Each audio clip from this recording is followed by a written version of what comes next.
problem that we finally got worked out, which was finding the off and on switch to the microphone. So welcome to Rotary this afternoon. Aren't we enjoying a beautiful day?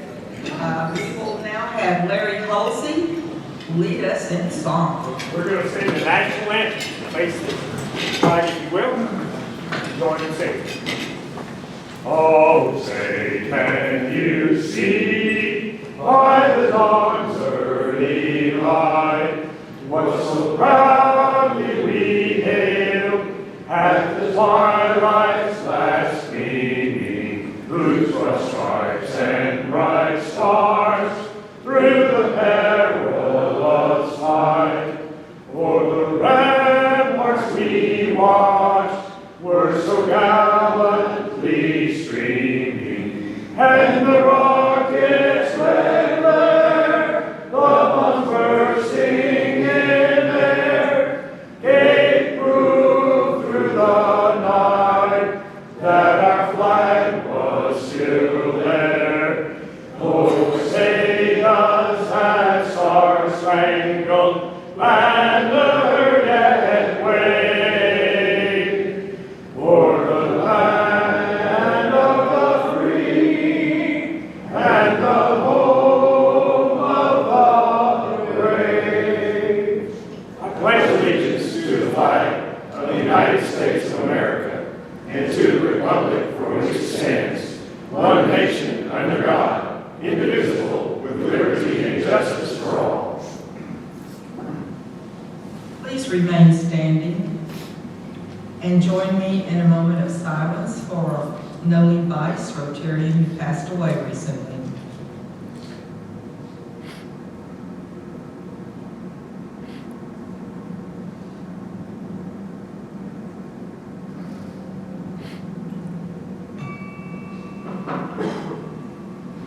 And now Carter Fruity will give an invocation.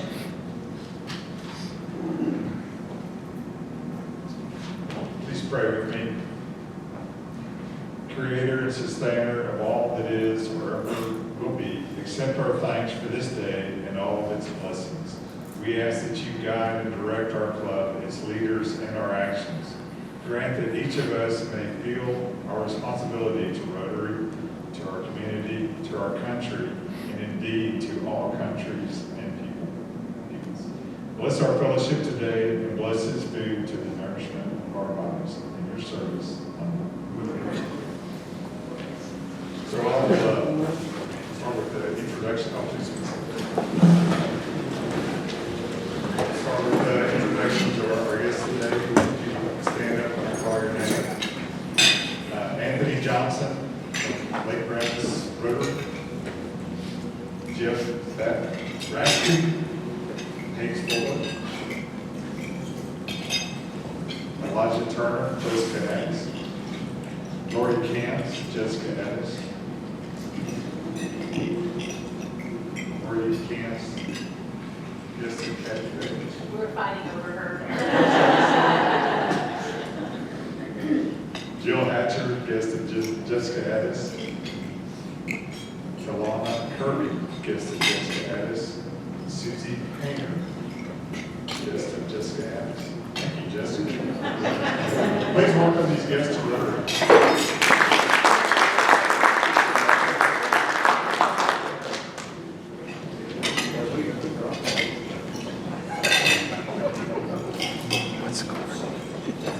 And now we'll have Chairman of our Student Guest Committee, Susie Pagel, introduce our student guests today.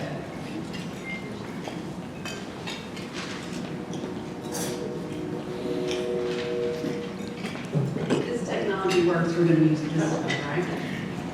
Rotarians, it's my pleasure to introduce our guest today from Bruce Villetti High School. I'd like to first introduce the administrator, Stephanie Burkett, is the counselor at Bruce Villetti High School, and Joe Woodard is the principal.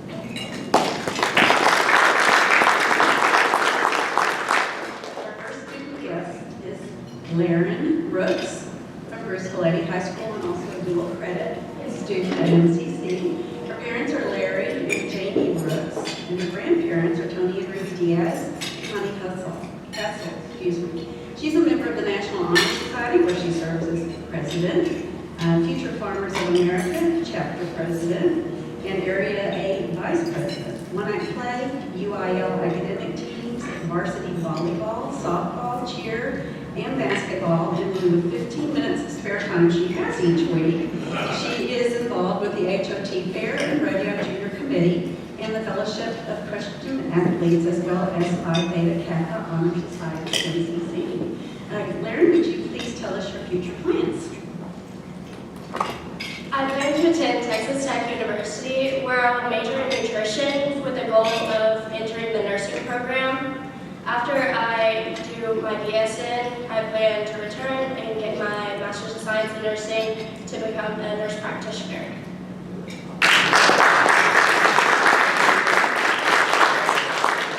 Next, it's my pleasure to introduce Hannah Moffett. She is also a high school student as well as dual credit at MCC. Her mother is Holly Moffett, her father is Bradley Moffett, and her grandfather is Danny Ellis. Hannah is involved with the dance team, One Act Play, National Honor Society, where she's an officer, yearbook editor, and student council. Her community activities include Vacation Bible School, crew leader, JH dance team, and junior high dance team mentor, and also Phi Beta Kappa. And I'm going to let him tell you about her future plans. So my main passion is performing, as I'm the captain of my dance team, and I won Best Actor in our One Act Play. But what I want to go into is multimedia and digital marketing, and I'm also the yearbook editor, so that has really fueled what I want to do with my career. And that's kind of like the visual aspects of advertising, and that's what I want to major in, and I plan to go to UHB. I'm a third generation Bristol graduate, and I will be a third generation UHB graduate, as of right now.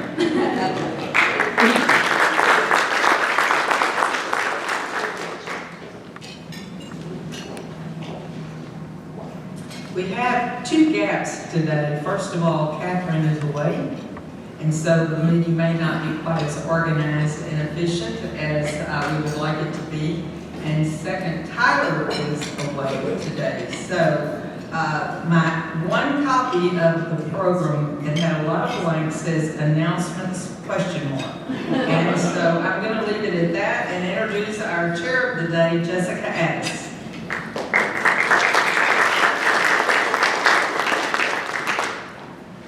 Good afternoon, y'all. So fun to be here with so many friends today. I want to take this wonderful personal privilege to actually read the full bio for our speaker today, my friend and colleague, Jeremy Everett. I don't often, I think oftentimes we all feel like, oh, please don't read my bio. I had the privilege of, I would run into Jeremy or see him across the halls in DC, and I had this question mark.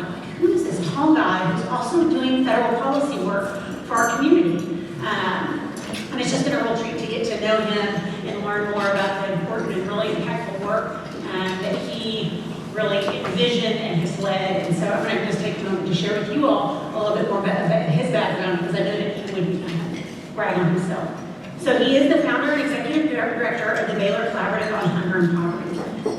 The collaborative integrates research and practice through projects such as the Texas Hunger Initiative, the Research Fellows Program, the Global Hunger and Migration Project, the Theology, Ecology, and Food Justice Program, and the Hunger Data Lab, which is a tremendous resource if you're looking for local data. The collaborative has 7 regional offices with nearly 100 staff, interns, and researchers, and they assist local, community, state-based, and national efforts to increase hundreds of billions of additional meals through innovative research-based technologies and interventions. In his tenure with the collaborative, he has raised more than $250 million in support of faculty research here at Baylor, public service, and policy analysis. Prior to his appointment with the collaborative, he worked for international community development organizations as a teacher, religious leader, community organizer, and a farmer. I encourage you all to read any one of his books to get kind of an insight into that period of his and his family's life and history, and his faith formation and vocation and just the passion that he has for this subject. He got his bachelor's from Stanford University and MDiv, Master of Divinity from Baylor, and is now finishing his doctorate at Duke Divinity School. He's a next generation fellow at the University of Texas LBJ Strauss Center for International Security, and was appointed by then Speaker Boehner to serve on the U.S. Congress, by the U.S. Congress to serve on the National Commission on Hunger. And just 2 weeks ago, was the representative and voice to the great work they're doing at the White House Summit on Hunger, which was the first summit of its kind in over 50 years. Again, check out his books they're on Amazon. I bet you we can probably track some down. He's married to Amy and is the father of 3 sons, Lucas, Sam, and Wyatt. And I'm pleased to introduce to you my friend in college, Jeremy Everett.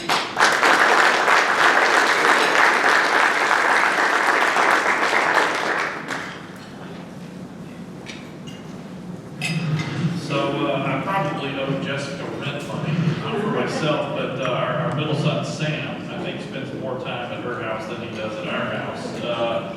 His best friend is Josh, as Jessica's oldest son. So it's good to be with you here, good to be with all of you here. It's nice to be in Waco today. It's nice to be chilly in Waco today. I don't know that I remember that. I don't think it's been cold here before, has it? It's great to be with you all. You know, one of the things, there are a number of things I love about Rotary, but you all as an organization have been focused both on domestic and global hunger from your inception. This is something that you do. This is an extension of who you are as not only business owners and community leaders, but as public servants. You don't just have to be an elected official to be a public servant, but you certainly do this with gratitude and a strong sense of love of neighbor at the core of who you are as Rotarians. So great to be with you. Now I know that Jessica only invited me because she wanted me and my team to join this Rotary meeting, so I think that's the primary reason that I'm here. And y'all are eating well, so I think we're probably good.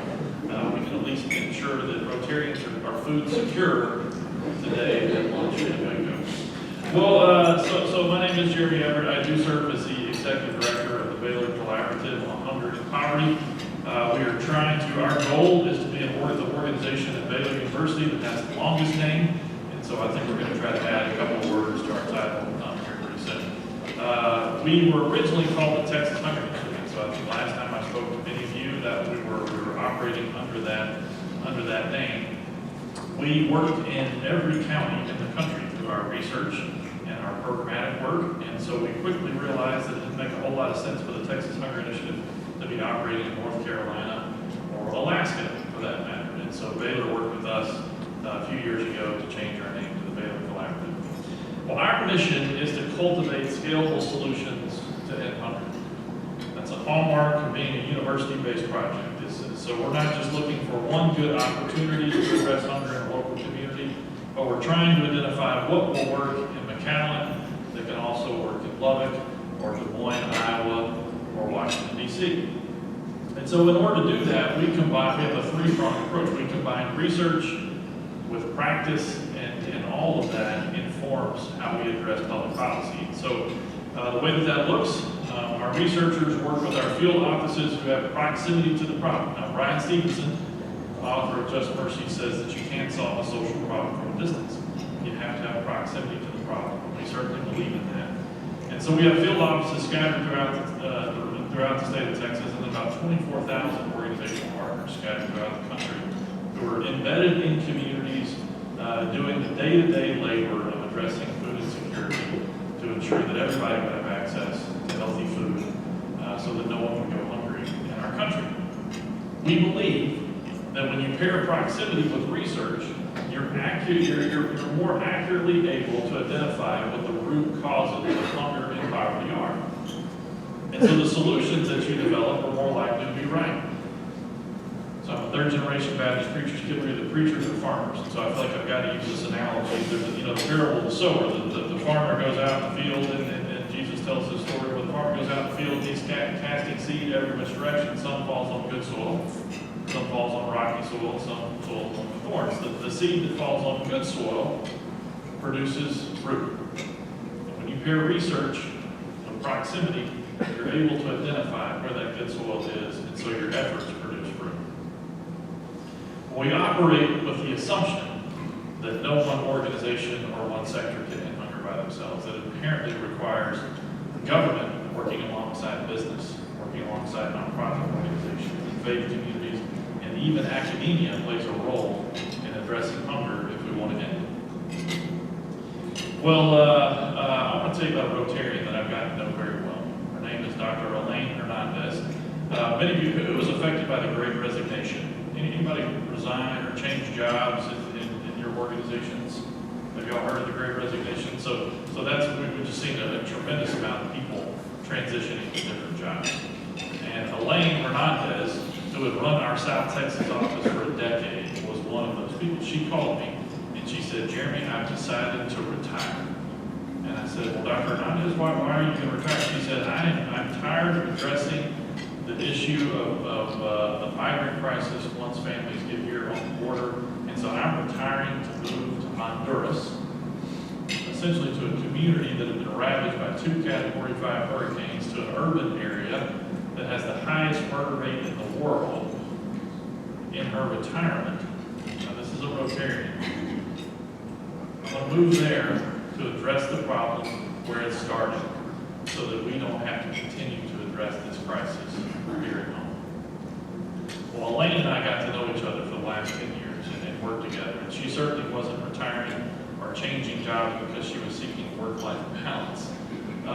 She was seeking a greater sense of service. And she is a woman that has given her all to our South Texas communities, trying to address hunger comprehensively. In fact, when we first got to know each other, we were trying to address spiking child hunger rates in South Texas. One out of every 2 children in South Texas is experiencing hunger or food insecurity. And so we were working very closely with the community to try to develop interventions to address child hunger there in that community. And that led us to meet a woman named Sister Norma Pimentel. Sister Norma has become widely known for her work. But she was somebody that we called on at Catholic Charities to set up summer meal programs when kids would get out of school during the summer months and they didn't have access to food to eat. Well, Sister Norma has gained some familiarity because of her work to address the migrant crisis. And so oftentimes when we think about hunger, we think about hunger in Waco, we think about hunger in Ethiopia or whatever. But the reality is for Rotarians, you care about hunger both in the U.S. and around the world. And the reality is that the rest of the world ends up on our doorstep with regularity. And so when I was sitting down with Sister Norma in a respite center that she runs, she and Elaine and I were listening and asking her, how in the world did you get involved in addressing the migrant crisis? And she said, believe it or not, it was the Border Patrol. She said once migrant children started coming here in droves, and they were overwhelming our institutions and our Border Patrol facilities, the Border Patrol came to Sister Norma and asked her at Catholic Charities, some of her colleagues there, to come and visit one of the facilities in South Texas. When she got there, she walked in and she realized the overwhelming need. Children at this point are being split between the parents, and so she walked into a Border Patrol facility with just children, and they were shoulder to shoulder in this room. They'd been there for days. Many of the children had still had kind of caked blood from when they crossed the Rio Grande on their bodies. There were so many kids packed into these facilities that all the kids couldn't lay down at one time. And so the Border Patrol agent walked her into this room, this holding facility with all these children. And she was wearing her catheter hat. And they all saw her and they started recognizing her and they started pulling on her hat and saying, help me, help me. Over the last few years, we have seen a global hunger crisis like nothing that we have ever seen before. What we've learned is that one of the primary drivers of migration is hunger. essentially, if you're experiencing hunger, that you are experiencing a myriad of broken social systems, all resulting in that particular scenario for you and your family. And so what we've learned from our friends in Central America is that once families start to experience hunger, when they're no longer able to put food on the table for their kids and their families with regularity, that is essentially that's the straw that breaks the camel's back. And they begin the 200, or the long journey here to the U.S. In fact, while we were sitting in that respite center listening to Sister Norma Elaine and I noticed a man who's probably in his early 30s. His child was asleep on his shoulder, his 3-year-old son, and at the time my youngest was 3 years old. And we began to ask him and tell us about your experience. And he had been traveling to the U.S. to try to find work, employment opportunities, and that his traveling was essentially the equivalent of traveling from Waco to Seattle, with his small child in his arms. And so he and his child had been split up, and they were finally returned back to each other as they were let out of the Border Patrol facility. And what the Border Patrol does is they then put everybody on a bus and they take them directly to Sister Norma's Respite Center so that they can get a meal, get some fresh clothes, and take a shower before they continue their journey. Well, it just seems like we can do better than that, right?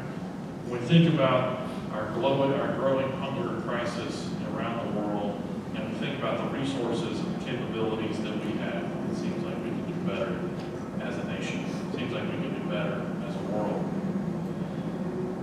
Well, hunger in the U.S. is a little different. Hunger in the U.S. is largely people experience it in an episodic fashion, meaning they typically experience hunger at the end of a pay period. So, the number one cause of hunger in the U.S. is underemployment. And so if you think about it, if you're making $7.25 an hour in the U.S. right now, and you were able to get 40 hours of work a week, 52 weeks out of the year, then you're barely bringing home less than $15,000 a year. So even in a place like Waco that has relatively low cost of living, you're barely able to pay for rent, child care expenses, or anything else. What makes matters worse is that you typically don't get 40 hours a week of work. Oftentimes, some weeks you might get 20 hours, other weeks you might get 30 hours, some weeks you might get 10 hours, and so that creates what's called income volatility, meaning that from week to week you can't possibly know how many resources you're going to be able to have, so it's hard to predict how you're going to be able to pay for your bills. What made matters worse during the pandemic is that when businesses were shutting down and opening back up and partially opening, it made income volatility like a roller coaster for low-income Americans. So what Americans are forced to do is they're forced to make trade-offs. They have to decide each month, am I going to pay for rent? Am I going to pay for a car payment? Am I going to pay for child care expenses or medical costs or food? Oftentimes what they choose to do is make food that trade-off, because if they don't pay rent, they get kicked out of their home. If they don't pay their car payment, their car gets repossessed and they can't get back and forth to work. And so food becomes the trade-off. Well, you probably all saw images of people in line at the San Antonio Food Bank, and on the front cover of the New York Times, there's this of cars, long lines of cars. Representatives from Caritas here, I know they certainly were experiencing the same thing during the pandemic. Long lines of cars. My friend Eric Cooper, who runs the San Antonio Food Bank, said they normally serve 50,000 people a week, and they started serving 50,000 people a day during the pandemic. And he said what was interesting is the picture that was taken that was on the cover of the New York Times of all those long lines of cars was taken 4 weeks to the day after the shutdown. So if we think about hunger being episodic and people typically experiencing it toward the end of the pay period, it's 4 weeks to the day when you all of a sudden have 50,000 people showing up in line. Well, why were we able to avoid a global catastrophe or a domestic catastrophe around hunger like we've seen in a global context around the world? globally, what happened is that from 2015 to 2020, we saw hunger more than quadruple. It went from about 85 million people to now over 320 million people on the rate experiencing or on the brink of starvation worldwide. But somehow, in the United States, we began the pandemic with food security rates at 10%. So food security just means that you have enough food to live an active, healthy lifestyle. So if you're food insecure, it means you don't have enough food to live an active, healthy lifestyle. And it's actually a better economic, a better economic indicator than actual poverty, the poverty measure.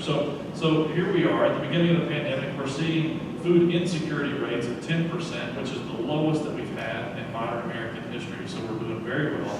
Then the pandemic hits, and we begin to see shutdowns, and then we begin to see a spike in food insecurity rates, upwards of 25% in some areas. Rural America was all of a sudden experiencing hunger at over 30%. But by the end of the pandemic, we're right back down to 10%. Well, how are we able to stave off a hunger catastrophe in the United States? And the reason there are several. One is because we threw everything in the kitchen sink at hunger. You all stepped up in our community.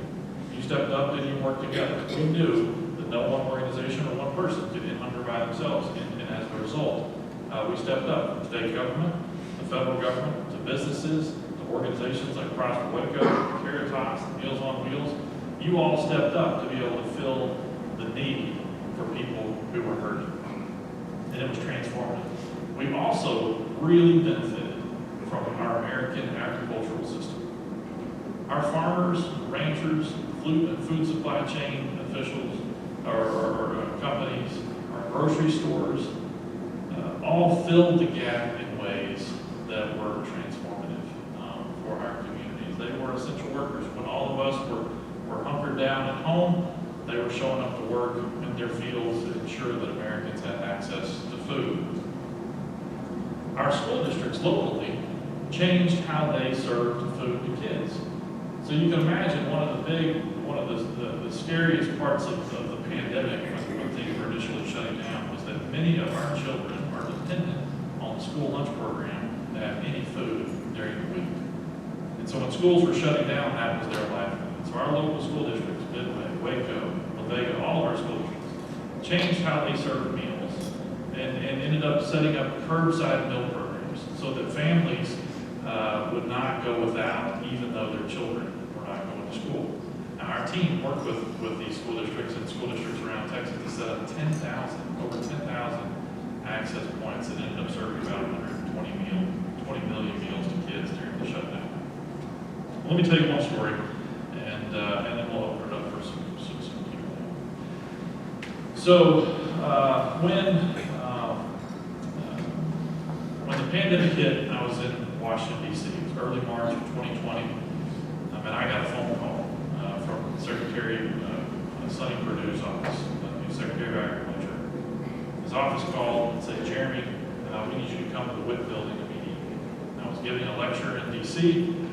As soon as it finished, I hustled over to USDA to see what it was that I assumed we were in trouble. We run a lot of different USDA programs, and I thought, what in the world happened while I was away? And when I got there, his undersecretary, Brandon Lips, a Texan, greeted me and he said, "Listen, we need you to come in." What we found out is that school districts around the country are about to shut down. This, you can remember, we're thinking maybe we're going to have an extra week of spring break. We didn't know. We had no idea. And then maybe 2 weeks of spring break. And he said, if schools shut down, can we scale up a program that we were piloting called Meals to You to address rural hunger in Texas? And so we had this small pilot that we had started in 2019. The pilot was largely birthed out of some work that we had done on the National Commission to End Hunger. What we had observed is that we had traveled across America when I was serving on that congressional commission to hear directly from individuals who were food insecure, to sit in the homes of people who were addressing the issue in a comprehensive way, and then we would hold public hearings so that anybody that wanted to have their voice heard on public record could do so. And what we saw and witnessed time and again through our travels across the country is that what worked to address hunger in urban America did not translate to rural America. And so, rural America, as you know, we don't have nonprofit organizations. We don't have healthcare options. We don't have businesses anymore. All we have is typically a church and a school, and we don't even have post offices in a lot of these places.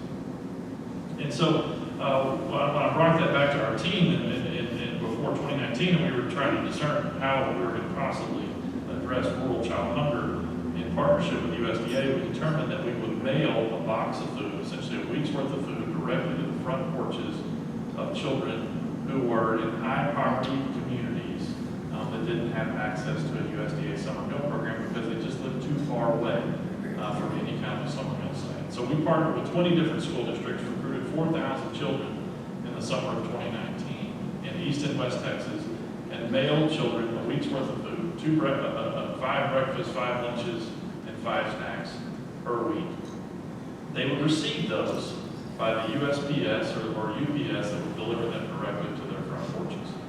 The program worked successfully. We served about 500,000 meals and snacks to children that summer, and we did so because we partnered with a company, McLean Global. Y'all might know the McLean name in this building, and that's one of their food distribution companies. And so we partnered with them, we expanded the program to those 20 different school districts, and the program seemed to show signs of success, and it had a huge impact in addressing childhood food insecurity during the summer months. So back when I was in DC, in March of 2020, I'm sitting there in the Undersecretary's office, and he says, is there any way that you can scale this program up if schools shut down? We're anticipating that we might need to serve 25,000 children multiple meals a day when schools shut down. I said, no problem. We built the program to scale. That should be fine. And my staff wasn't there to say no, so I let him do that. By the end of the day, he called me back and he said, it looks like it's going to be 50,000 kids, and it looks like the shutdown will last more than a week, maybe more like a month. Is there any way that y'all can scale that up? At this time, sure. I'm still in DC, my staff's still back in Waco, so absolutely. By the end of the week, we had 150,000 children that were signed up for the program, and by the end of the following week, we had 270,000 children signed up for the program in 43 states in America's most remote regions. Kids were so remote in places like Alaska that we literally had helicopters and seaplanes dropping off boxes of food to areas that were closer in proximity to Russia than the Alaskan coastline. We had children at the bottom of the Grand Canyon receiving boxes of food. The children of the Havasu tribal community receiving boxes of food via mule teams who were literally carrying those boxes down to kids. And UPS drivers driving boxes of food off everywhere else. So we went from serving 4,000 kids to 270,000 kids, about 40 million meals in that second summer.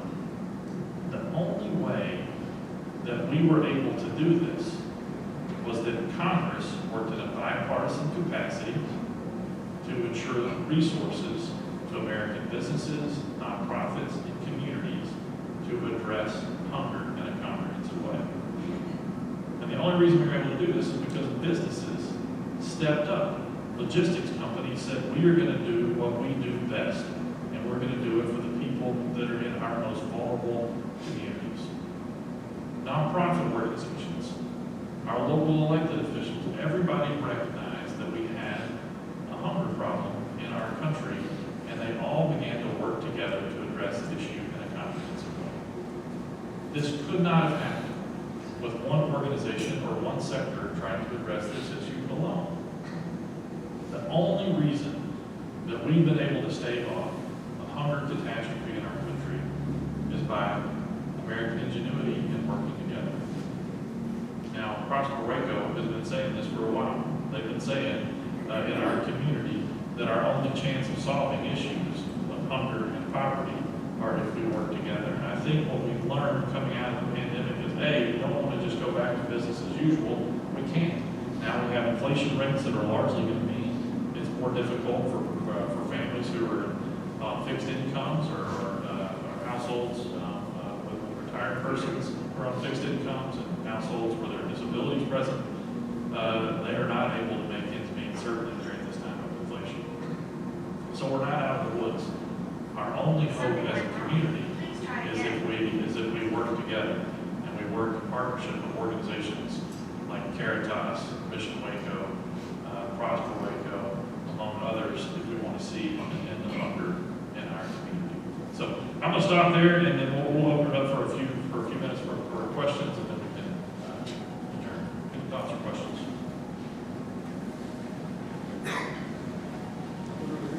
Yes. So Sunday, Friday before Thanksgiving, we have a big Food for Families drive coming up. Yeah. We're all able to participate in that if we want to. Boy Scouts, HEB, and Channel 10 are sponsoring that. That's awesome. Did everybody hear that? Food for Families right before Thanksgiving. Yes, that's a wonderful thing that our community does every year. Thank you for bringing So we that have up. opportunities for food drop-off, helping to sort, accept gifts.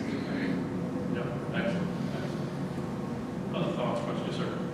We're talking about people not being able to get a work hour per week. It seems like there's a lot of businesses looking for people to fill their staffs. So where's the disconnect there? As a small business owner, I'm having problems with filling positions. Yeah, the lost workforce, which is kind of a part of this whole great resignation.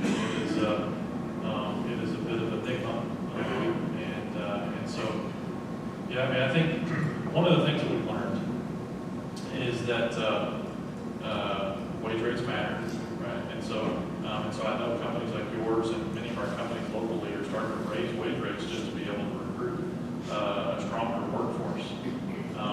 And so I think this is something that we're going to have to do a real deep dive on to figure out what is it right now that is preventing people from getting back into the workforce. One thing we do know is that families are still apprehensive. We're seeing this in our schools. We still don't have 100% of our kids back in schools like they used to be. Houston, they were calling them essentially the missing children and unaccounted for children. And so oftentimes what happens in low-income communities is you have multiple generations sharing a home. And so you might have 3 generations or 4 generations even sharing a home. And so parents didn't feel like it was safe to send their kids to school, and so they were keeping their kids home from school. And many families were choosing not to go back into the workforce because they were worried about grandmother and grandfather who were living in their home contracting illness and bringing COVID home. We also know that we've got to increase access to health care for a lot of families who don't have primary care options. And we think that if you look at all those factors together, that might increase people getting back in the workforce.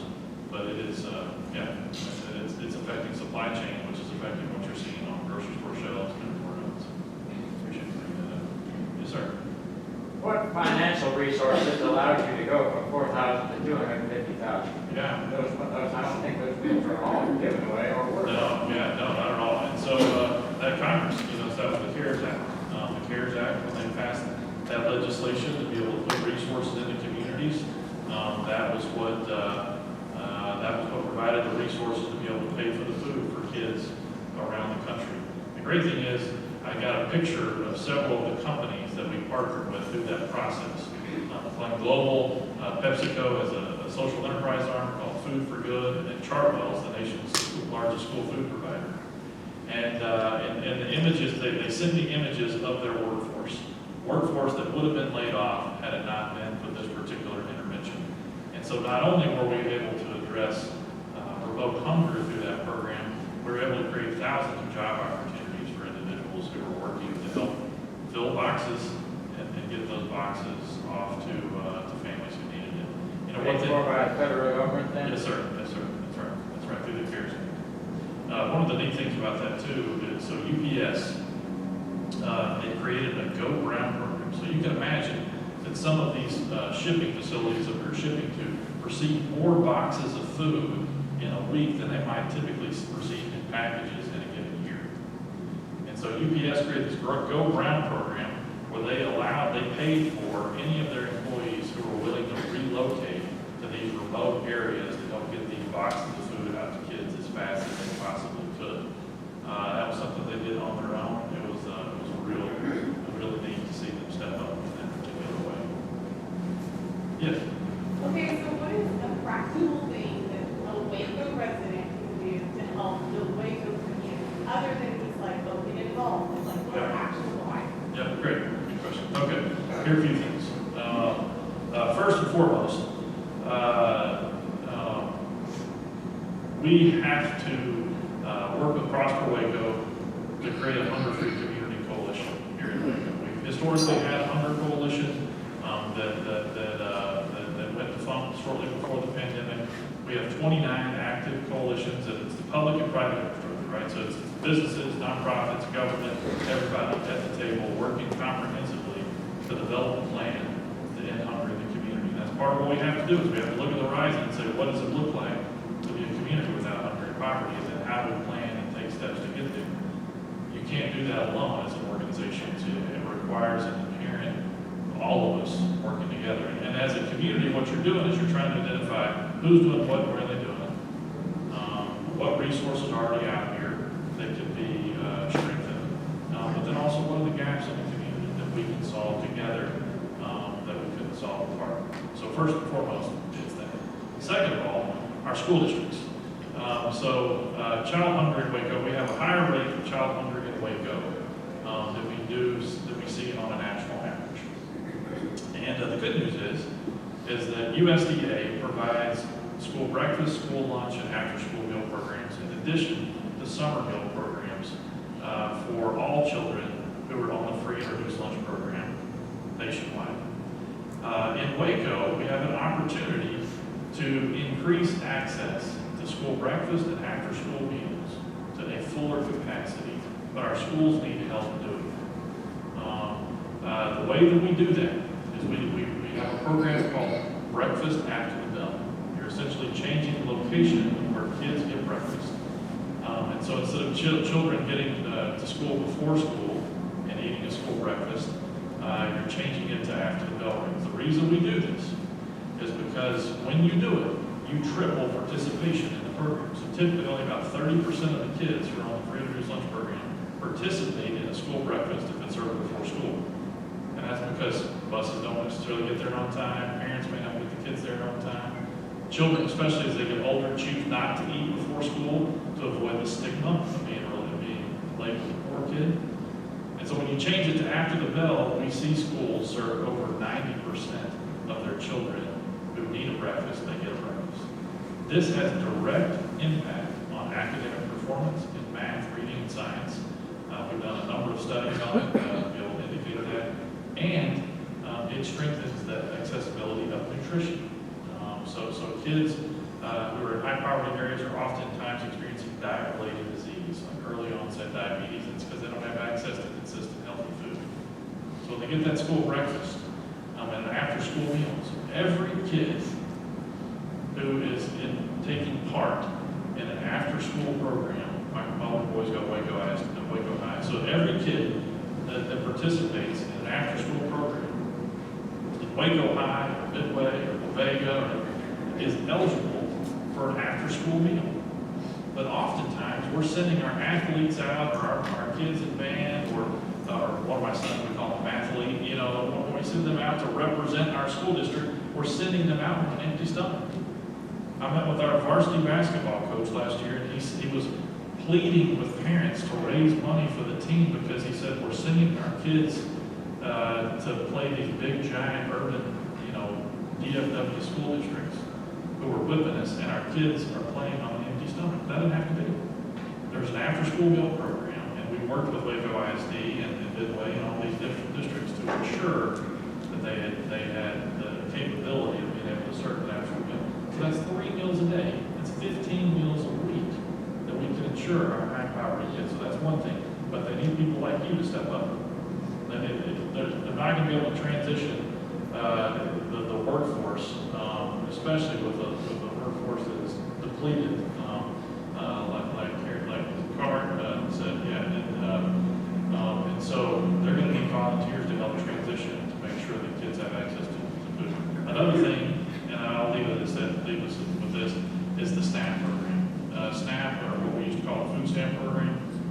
For every dollar that comes into the community through that program, it has $1.79 worth of an economic stimulant effect.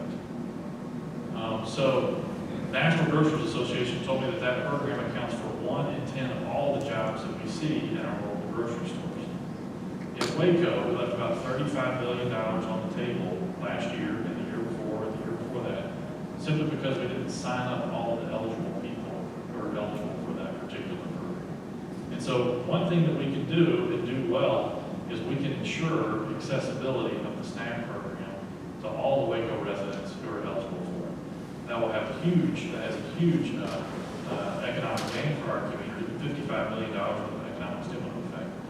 But in addition to that, it also is the most impactful way that we can end hunger in our community. So those are a few ways that I think that we can address it. I appreciate you asking the question. I've got a few team members. If you're one of my team members, you'll raise your hand. If you do have additional questions, we've got some brochures and they'd be happy to answer your questions. But thank you for all the work that you do in the community to make us a better place.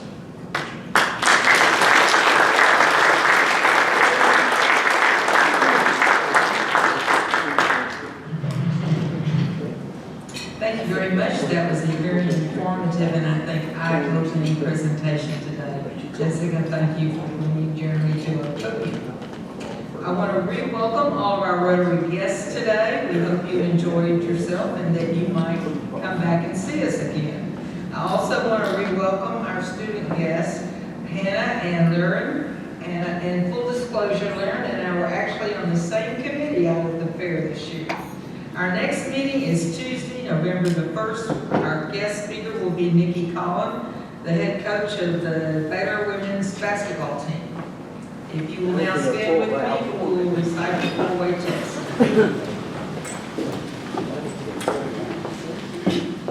Is it the truth? Is it fair?